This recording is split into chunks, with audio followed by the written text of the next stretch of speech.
Darrell Jazz Johnson here, Fathers and Sons Magazine, MSG Varsity. I am here with Mr. Don Cromwell, who is Managing Director of Mergers and Acquisitions at Morgan Stanley. How are you doing today? I'm doing well. I'm doing well. Great. I think one of the interesting things that you guys discussed on the panel is how the creation of new channels like Fox Sports 1, Fox Sports 2 have put sports entities, particularly the NBA, in a great position when it comes to re-upping their television package. Can you explain to our viewers why that is? Sure. It's really basic supply and demand, right? And so you've got a scarce number of assets out there that get ratings, right? And all the networks out there need to get ratings. And so when there's something available like the NBA, which doesn't come that often, they're going to pay up, right? And having that extra channel creates another competitor.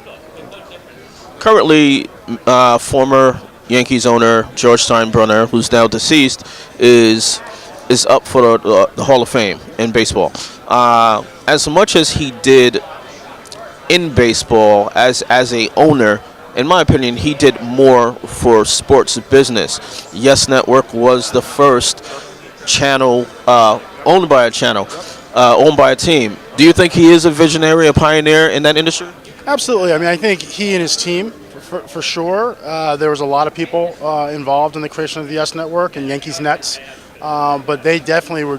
They tried to do something, and we were actually involved, Morgan Stanley. They tried to do something that really had never been done before. And I remember people were scratching their heads, why would they join up with the Nets? Well, easy answer.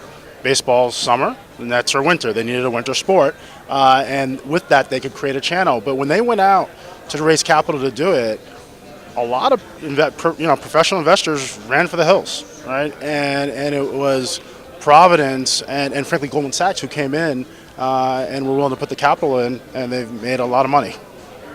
There are a lot of businesses like Under Armour. Under Armour was mentioned as well in the panel.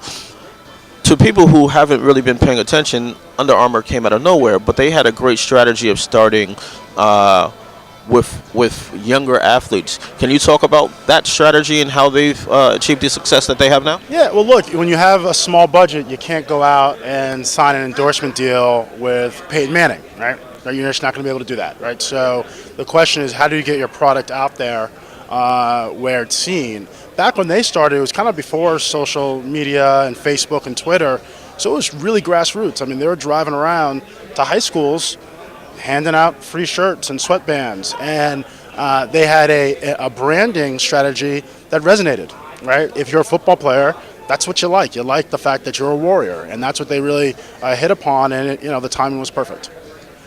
So the panel that you spoke on was called "What's Hot, What's Not, and What's Next." What do you think is your best idea on that subject? Yeah, it's hard to say, right? Because it's hard to predict the future. I mean, I think clearly, and it's somewhat cliche to say it, but digital, right? And where that's going in the world of sports is going to be really important. I frankly think soccer, and we didn't talk about this, I think soccer in the United States is set for a real uptick. I think if you think about the demographics of the United States, who like soccer, who play soccer, participation amongst children, the fact that it's a fairly easy game to play. You can play it in the inner city. You just need a big open space and a ball. There's going to be many, many more fans. The other thing that's kind of interesting about soccer is that video games drive a lot what kids know. So for years, John Madden football was by far the most popular video game. What you're seeing now is FIFA soccer. Has become a real hit with younger kids. And so when you go talk to your average 10-year-old here in New York or LA and Chicago, they can tell you the starting lineup for Manchester City, Manchester United, and Barcelona. That means a lot. And so I think over time, soccer will become into that top four of the major league sports. All right. Thank you very much for your time. Thank you.